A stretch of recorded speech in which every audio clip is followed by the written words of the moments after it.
네, 오늘도 사고 현장에서는 수색 작업 계속 이어지고 있습니다. 네, 조류의 영향으로 수색 작업이 한때 어려움을 겪기도 했었는데 지금은 다시 수중 수색이 진행되고 있다고 합니다.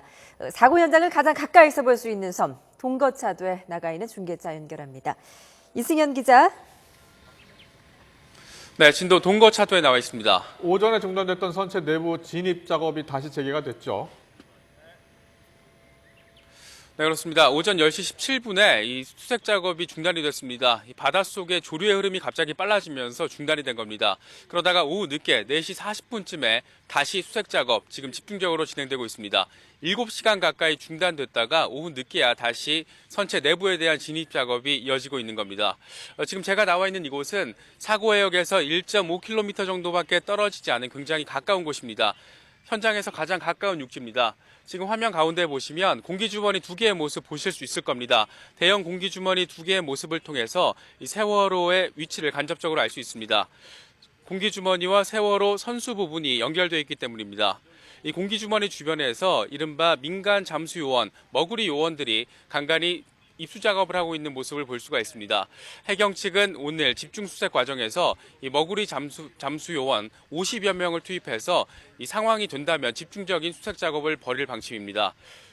지금 이곳에서는 머구리들이 들어가고 있는 모습까지는 확인을 할 수는 없지만 일단 조류의 흐름이 낮아져서 선체 내부에 대한 진입 작업이 계속 진행되고 있기 때문에 머구리 요원들의 활동도 계속 이어지고 있는 것으로 생각이 됩니다. 네, 이제 오늘 선체 수색 작업은 어떤 부분에 좀 주안점을 두고 진행이 되고 있나요? 네, 일단 선체 3, 4층에 진입하는 게 가장 큰 주안점입니다. 일단 3층 식당 칸에는 어제 진입에 성공을 했습니다. 하지만 식당 칸에 아침 식사 시간이어서 생존자나 희생자가 상당히 발견될 수 있을 것이라는 기대가 있었지만 아직 한 명도 확인하지 못하고 있습니다. 해경 측은 오늘은 이 3층, 4층에 대한 집중을 하면서 특히나 이 4층 객실에 대한 수색 작업에 주력하겠다는 방침입니다.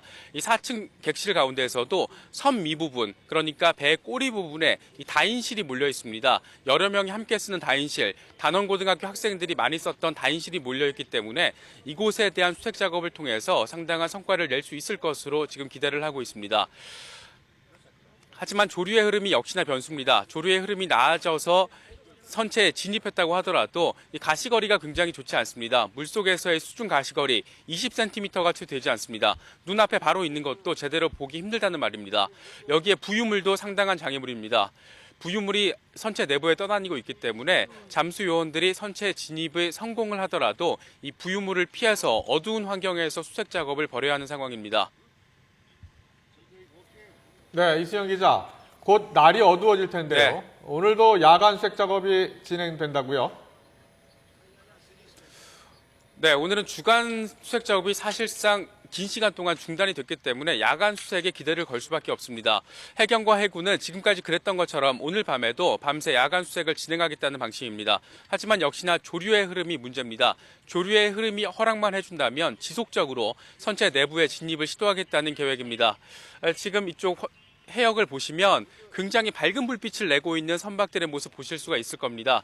오징어 채낚기 어선입니다. 지금 아직 해가 다 지진 않았지만 오징어 채낚기 어선 눈에 띄게 밝은 불빛을 내고 있습니다. 야간 상황에서는 이곳 해역 주변을 상당히 밝히면서 이 해상에서 추가로 발견될 수 있는 희생자들을 찾기 위한 작업에 상당한 도움이 되고 있습니다.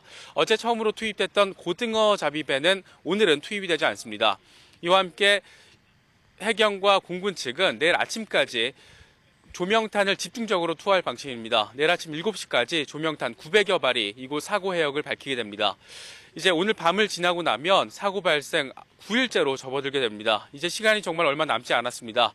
수색 작업에 조류의 흐름 여전히 난관으로 작용하고 있습니다.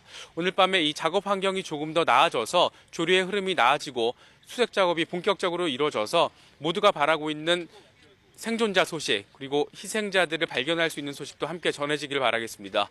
지금까지 사고 인근 해역 동거차도에서 YTN 이승현입니다.